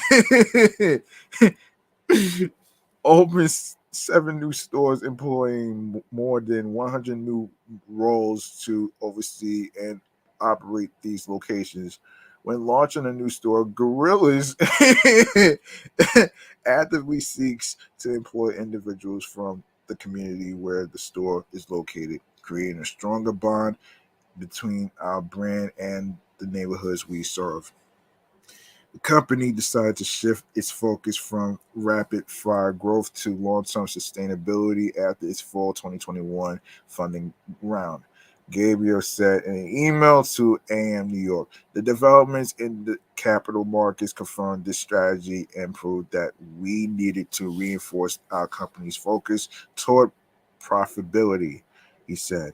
As part of as part as part of our plan, we have precisely defined our next strategic steps and how we can succeed in reaching our ambitions. Part of this strategic plan required a round of layoffs for members of our team, primarily from our HQ. G-Tur Delivery Works keep 100% of the tips, Douglas said, which a Jeter driver confirmed separately to AM New York Metro. Delivery workers working for gorillas. Also, don't know why they named the company Gorillas, which is actually an animal.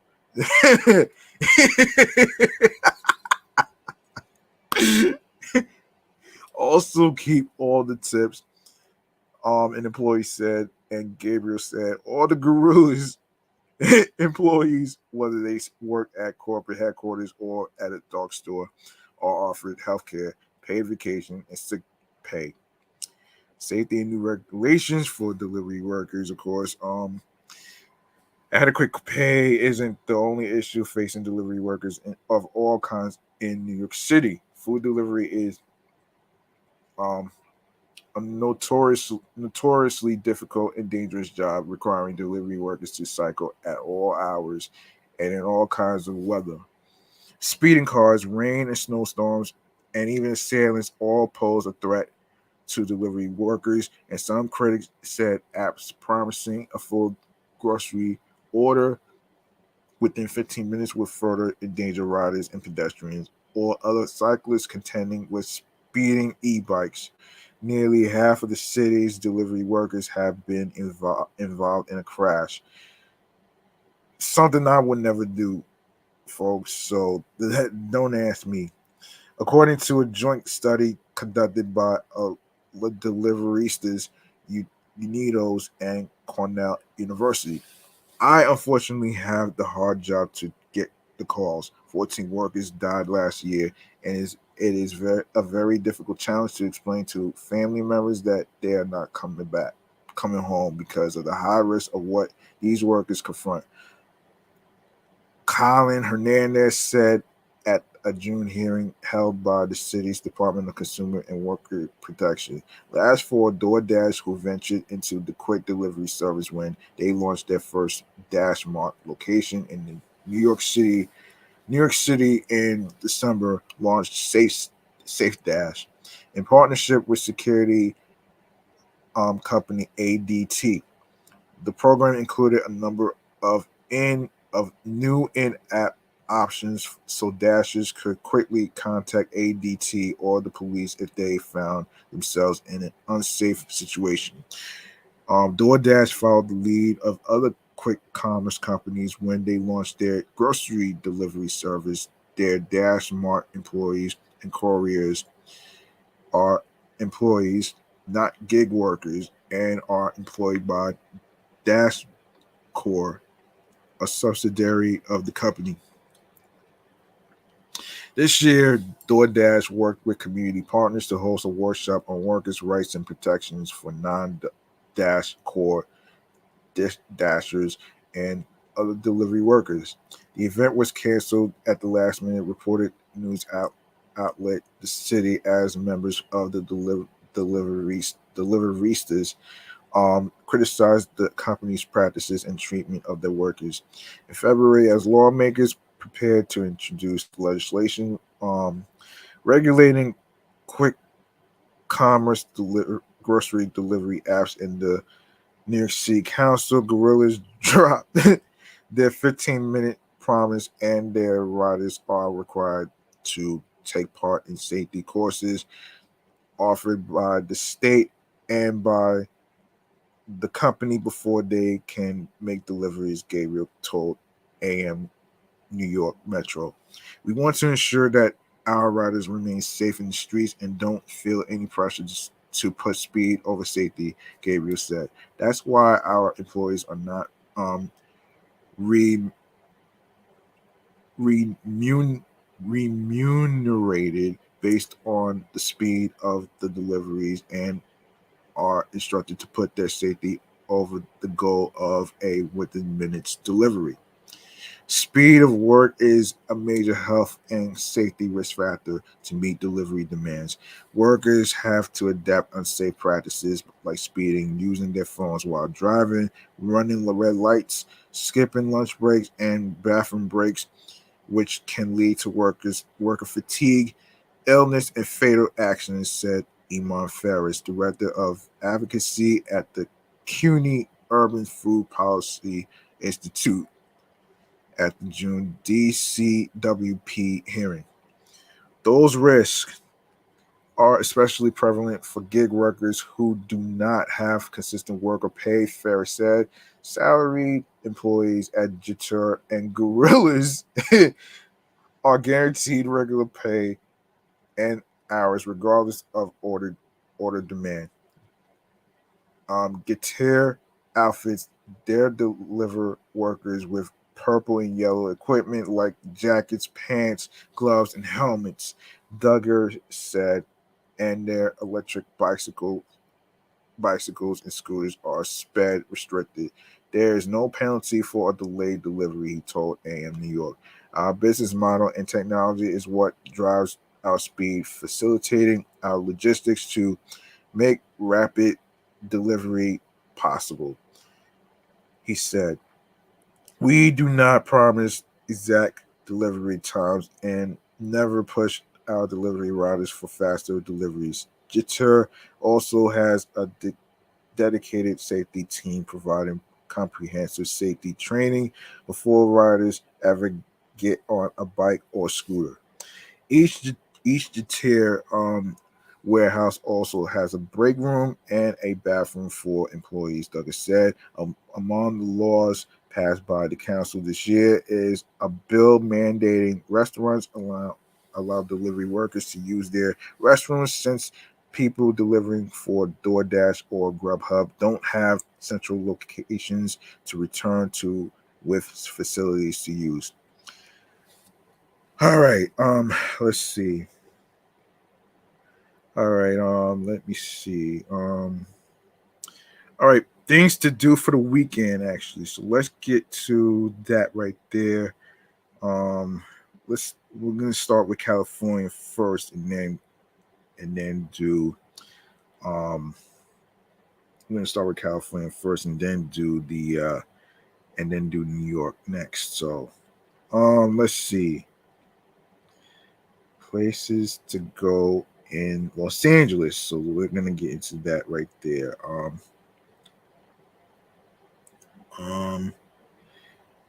Okay, best things to do in Los Angeles for the weekend.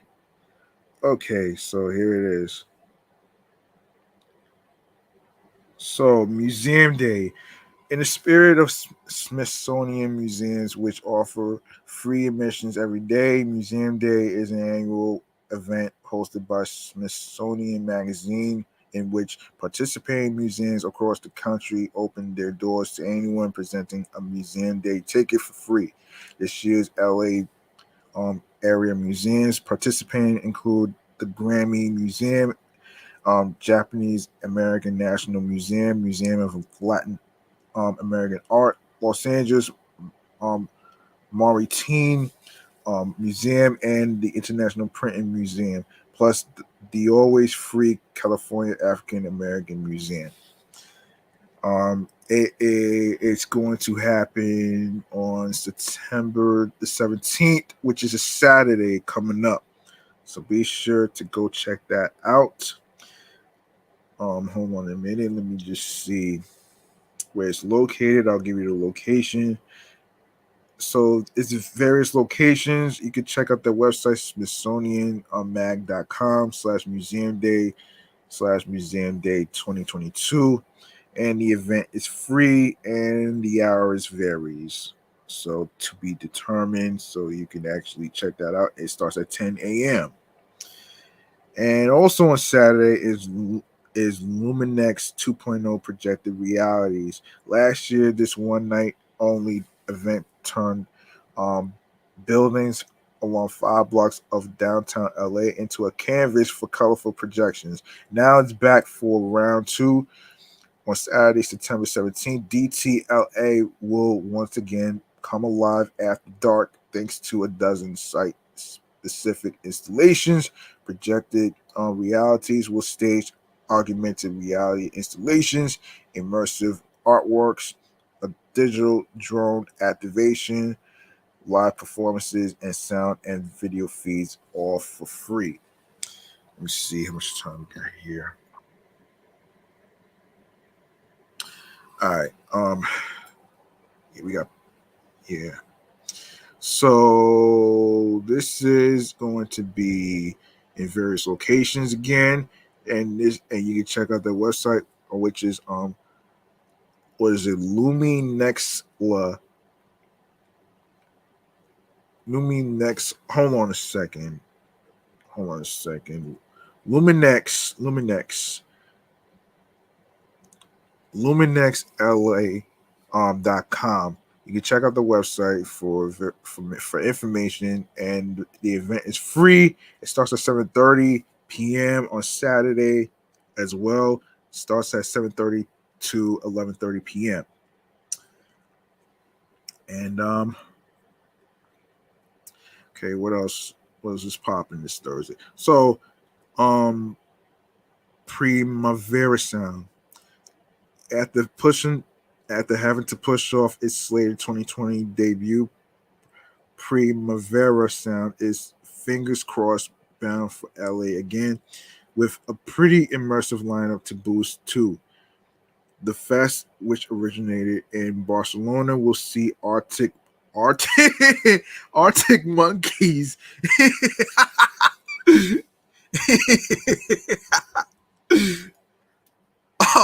Oh man.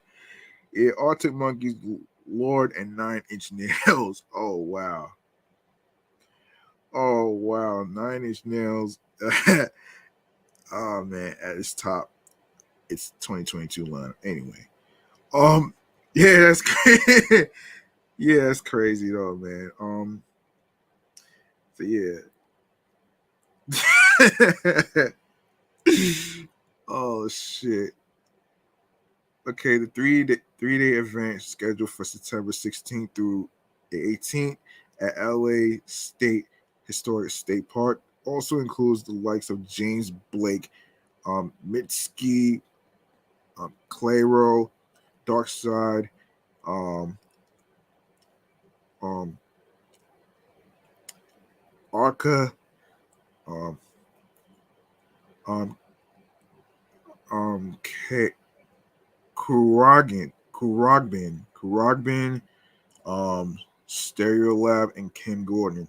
After its initial lineup announcement in December, the fest added a few more names in May, including Givian Girl and Red and Surf Curse. So it is located at Los Angeles State Historic Park, 1245 North Spring Street, Los Angeles. And the website is www.primaverasound.com /en /Los Angeles.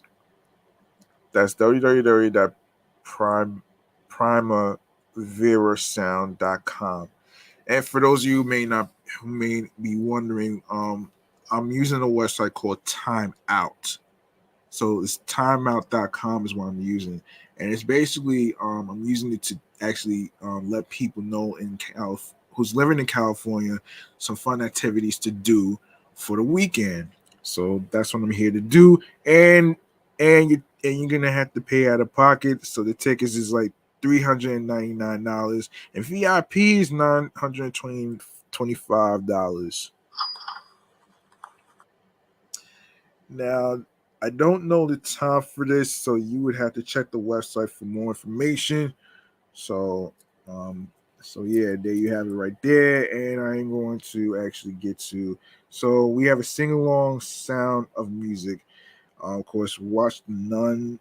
Well, yeah, watch the nuns and Nazis musical and yodel along to the subtitles at the Hollywood Bowl sing along celebration of the Julie Andrews classic. Leader Horson and Wimples are optional, but they will get you in the mood for the Technicolor film, as will the choral warm up before the screening. Yeah, so yeah.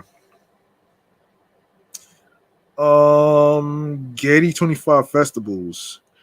The beloved Getty Center turned 25 years young in 2022, and to celebrate, the Hilltop Museum hosted a series of free festivals across LA. Now, to cap it off, the Getty will stage a family friendly weekend of music, dance, and art at its Brentwood Museum with representation from all of this summer's earlier neighborhood stops: Crenshaw, Inglewood, Koreatown, Lincoln Heights, East LA, Long Beach, um, Pacoima, Pacoima, Reseda, the San Gabriel Valley, Watts, and Wilmington. And you can the Getty Center is 1200 Getty Center Drive, Los Angeles, California 900-449. Website is www.getty.edu/visit/events/EV_3585 point HTML. And the event is free. Um, Hours is 10 a.m. to 5 p.m. So yeah, so it's free. And let me see, because I'm not trying to be at the thing all day actually. So let's see. Oh boy. Let me see. So this is what's happening Saturday. So another event that's happening this Saturday is an evening with Sachin Littlefeather. In 1973, Marlon Brando decided not to accept his Oscar for The Godfather.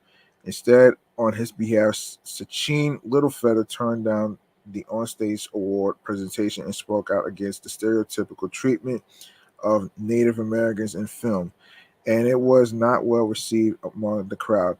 And boycotts and harassment have followed her in the decades since her minute-long speech. The Academy has finally issued an apology over the incident and has invited Littlefeather to speak at the Academy Museum. Oh boy. Ah man. So the Academy Museum of Motion Pictures is located at 8949 Wilshire Boulevard, Los Angeles, California, and 90221. And you can go to the website for more information, www.academymuseum.org. And and the contact is academymuseum@oscars.org. And the price is free with tickets. Free tickets. You get free tickets, and of course it starts Saturday, September 17th at 7 p.m. So, Beach Life Ranch, September 16th through the 18th. 2022. The vibes are still beachy, but the lineup has gone a little bit country for this offshoot of Beach Life Festival. The Lumineers, Hall and Oates, Brandy Carlisle, Dirks Bentley, Wilco and Lucas Nelson, and Promise, and of the real top the lineup of this 3-day music fest at Redondo Beach. Um Okay, Redondo Beach. You would have to look up the information and the location, so you can go to the website, which is www.beachliferanch.com for more information. And obviously, the tickets is $299. Um, GA, I don't know what GA is. GA plus, $379, and VIP is $699. Sheesh. And it doesn't say what the time is on there, so yeah, so you could just go to their website to find out. Let's see. Okay, I'm not gonna go down fast, man. Look for some fun shit to do. Okay, some stuff that I already. Oh shit.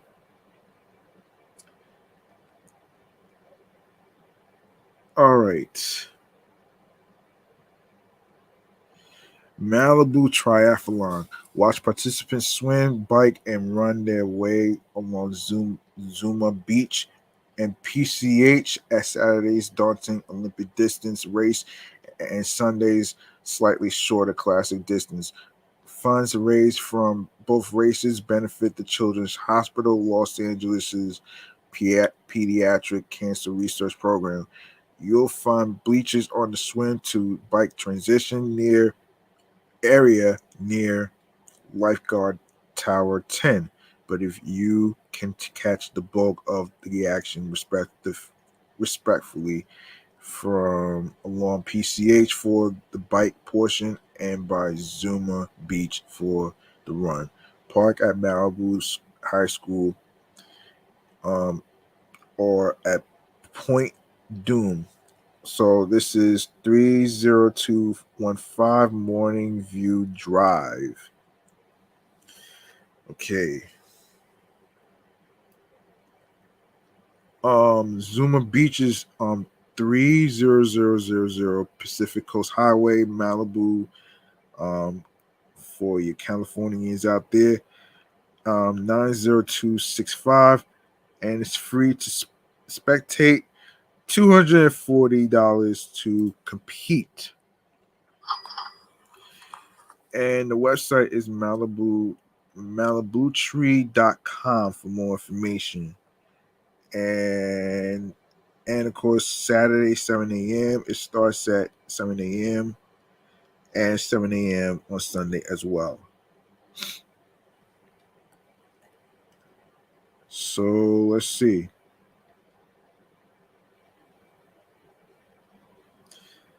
So we got odd nights at the Autry. We Angelinos Angelinos go gaga for flea markets in the city, like tourists for LA landmarks, adding to the throng of artisanal havens.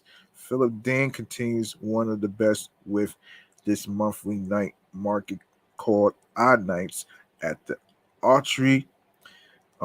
Think of it as dance party meets happy hour meets shopping extravaganza with live local bands, beer gardens, cocktail lounges, a full bar, gourmet food trucks, a slew of vendors, face painting, and more. You might want to start reserving third Fridays in your calendar. Okay, so let's go to all right. So the Autry Museum in Griffin Park is located at 4700 Western Heritage Way, Los Angeles, California, 90027, and the price is $5. And the opening hours is 6 p.m. to 11 p.m. So Friday is at 6 p.m. All right. So let's see what else. Nope. I think that's it. That's it for California. Let's go to New York for things to do for the weekend. Let's get into that. Um, let's get into that right there, man. All right, things to do for September 16th to the 18th for New York. Here we go. Um, all right, here we are. So Friday, September 16th, Harlem Bazaar. Experience the self-described bizarre flea market art exhibit on the third Friday of the month. Attendees will have abundant items and vendors to choose from, including live performances and 30 food vendors. 75% of vendors at the event are minority owned and minority owned, which includes POC, immigrants, LGBTQ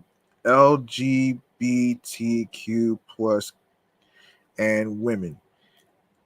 This event takes place from 3 p.m. to 9 p.m.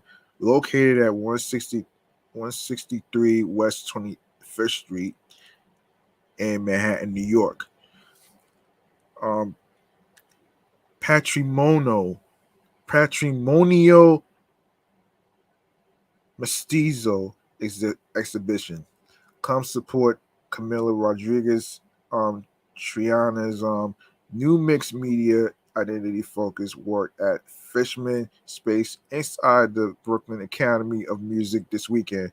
Triana's pieces target her identity as Colombian, Mistiva woman, and feature objects, videos, photos, and more to tell the story of her heritage and Adine cosmology.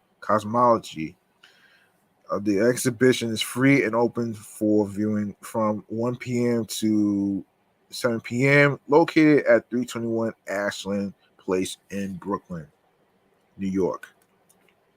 Saturday, September 17th, Museum Day. Smithsonian Magazine is hosting its 18th annual National Museum Day.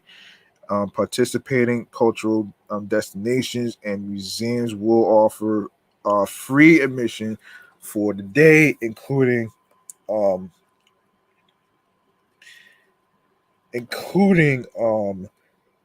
the Jewish Museum, the Bartow Pell Mansion Museum, the Dykeman Farmhouse Museum, and more.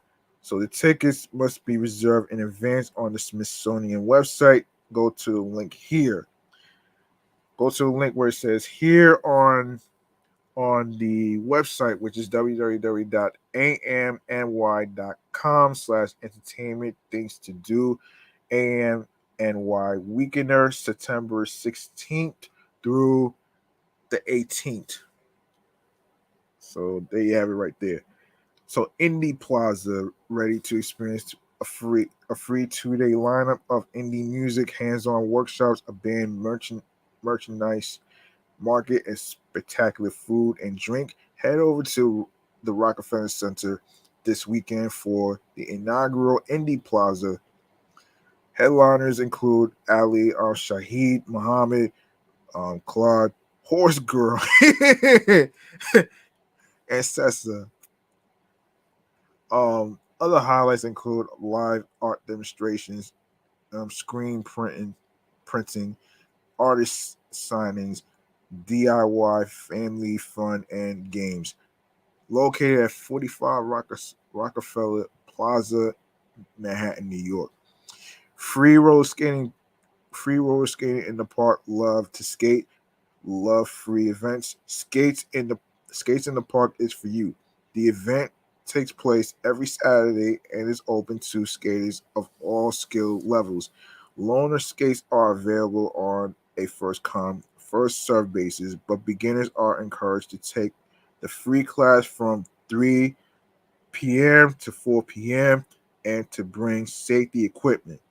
Reserve the dates ahead of time at the eventbrite.com website, located in Rosedale, Queens, of 135-21 241st Street, located in Rosedale, Queens, New York. And finally, Sunday, September 18th, San Gennaro Festival. The annual feast of San Gennaro is returning to Little Italy this week. Beginning in 1926, the feast is technically an ode to faith, but spotlights local Italian cuisine, vivid parades, free concerts, merchandise vendors, and the infamous, cannoli eating competition. Live entertainment begins at 6:30 p.m. every night. Will takes place from September 15th, which started yesterday, through to the 25th, and located along Mulberry Street between Canal and Houston Streets. Queer History Walks. The Whitney Museum is offering a free walking tour that explores the queer history and landmarks of New York City. Landmarks include clubs, bars, and public spaces that were integral to the local artistic history of queerness. The walk ends with an art installation by David Hammonds in the museum's neighborhood. RSVP space is limited, but walk-ins to a capacity are accepted. And it's located at 99 Gansevoort Street in Manhattan, New York. So there you have it right there, folks, man. Things to do on a fun weekend. All right. Yeah, things to do on a fun weekend. So there you have it right there. And I think that's gonna do it for episode 185 right here, folks. So listen, man, you're more than welcome to make a charitable donation to my Cashapp, which is GMoneyStacks555. That's $ capital G lowercase MONEY, capital S lowercase TACKZ. Once again, it's not about having a lot of money to show support. It's all about doing the best you can on whatever amount of money you are comfortable donating will be appreciated. So don't worry about having a lot of money to actually support somebody. And sometimes if you're going through hard times, that's all right if you don't have it. It's okay. You know what I'm saying? So yeah, there you have it right there, folks. And of course, I'm going to go to the last segment of the night. I'm not going to have time to do podcast free mechanism segments, so I'm going to do stream choices on the go, man. All right, let's do this. And you like what you heard in today's episode?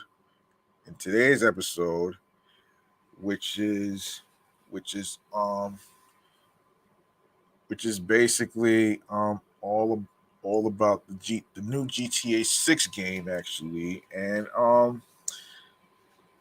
you can show some love by following Off the Meat Rat Chainz New York podcast on Facebook and Instagram, alongside with my sports edition show, Excellent Fun Vibrant Talks podcast, and Meticulous Vibe Juice podcast, the review show. And you can also follow me on the gram, which is GMoneyStacks555 in Queens, New York. So there you have it right there. And of course, you can leave a voicemail with some questions, thoughts on the topics that was discussed, and all that other good stuff right there. And if you go to the link in bio where it says Linktree/GMoneyStacks555, you're gonna see a whole list of audio streaming platforms and YouTube, which is included. So make sure you follow the podcast on every streaming platform whatsoever. It's very important. And of course, speaking of important, you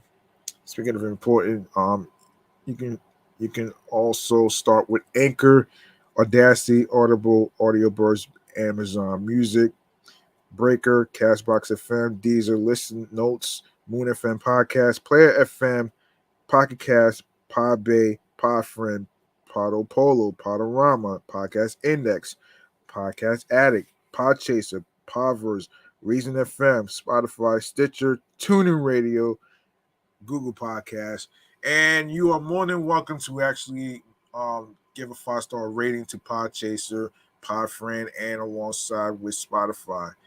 5-star rating will be appreciated along with your thoughts. You know what I'm saying? And you can also listen to Off the Meat Rat Chainz New York podcast episodes on Radio Public, along with iHeartRadio, the #1 app for music, radio, and podcasts. Be sure to follow my other 2 podcast shows. It's also on iHeartRadio, which is Excellent Fun Vibrant Talks podcast, Sports Edition show. And make sure you follow Meticulous Vibe Juice podcast review show. That's also on iHeartRadio as well. So last but not least, the YouTube. Make sure you grab that subscribe button for me on the YouTube channel page, G Money Stacks 555, and click on the naughty bell so you'll be reminded on when the show goes in the air via live stream. Leave a like and a comment along with the episodes and the topics, more video content, upcoming episodes, previous episodes, and of course, make sure you listen, stream, watch these episodes, download these episodes. Make sure you tell a friend to another friend. Spread the word. Word of mouth is important. And of course, share the podcast along with the link that says linktree/GMoneyStacks555 with all the audio streaming platforms, including YouTube. And with your friend, with your wives, your husbands, your boyfriend, girlfriends, your friends, and of course, the people you cool with from work and those that support in your career and all that other good stuff right there. And listen, this has been episode 185. This has been episode 185, titled Grand Theft Auto Games. No, Grand Theft Auto comes with a part 6. Now, I didn't see a release date for that game, so I will actually find out whenever I get a chance. So yeah, so like I always say at the end of the show, the grind doesn't stop. Hard work pays off. Don't rush the process. Trust the process. New York wasn't built in a day. And of course, find something that makes you happy mentally, physically, and spiritually. And of course, things that make you smile that will help your spirits. You know what I'm saying? And another thing that I would like to say is, find your voice, be confident in how your voice sounds, be confident in your craft or what you're trying to do, whatever career field it is, whether it's radio personality, podcasting, like I'm doing with 3 shows underneath my belt, and of course, whatever career field you choose. And of course, be sure to find something that clicks to you, that gets you into your zone. Because when you do that, you will be able to gain success with the tunnel vision that you have as far as commitments and stuff. So there you have it right there, folks. So yeah, that's gonna do it for me. I'm G Money Stacks. Thank you very much for listening and rocking with me on the 185th episode of this New York podcast platform right here. I'll be back with the next episode. Peace and one love. Be careful out there. Have a nice weekend. And of course, don't forget to look up the locations that I actually mentioned for all you Californians out there. Timeout.com is a good website to actually look for things to do for the weekend, along with the New Yorkers in the 5 boroughs, Long Island, aka Strong Island, AM New York / amnewyork.com / things to do. All right. I'm gonna do this every Wednesday. You know what I'm saying? So I got y'all with the fun spots to actually go to. So I got y'all. So yeah, peace and one love. Have a nice weekend and have yourselves a good night, folks.